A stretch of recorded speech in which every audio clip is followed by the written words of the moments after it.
ఒకప్పుడు రాజుల పెయింటింగ్ వేయాలంటే ఆ పెయింటర్స్ కి ఎంత భయం వేసేదో తెలుసా? ఎక్కడైనా తేడా జరిగితే అక్కడికక్కడే చంపేసేవారు.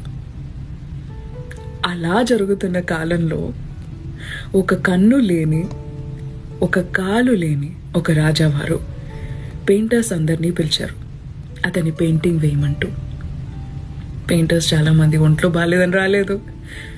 ఒకరిని లాక్కుని తీసుకుని వస్తే చేయ కట్ చేసేసుకొని, నా వల్ల కాదు రాజావారు, నన్ను వదిలేసేయండి అని బ్రతిమాలారు. కానీ ఒక పెయింటర్ తనంతట తనే ముందుకొచ్చి, నేను వేస్తాను రాజావారి పెయింటింగ్ అని చెప్పాడు. ఊరు జనం అంతా చాలా ఇంట్రెస్ట్తో వెయిట్ చేస్తున్నారు, ఎలా వస్తుంది ఏమవుతుంది అని. 10 రోజుల తర్వాత పెయింటింగ్ ఫినిష్ అయింది. చూడ్డానికి ఊరు జనం అంతా వచ్చారు.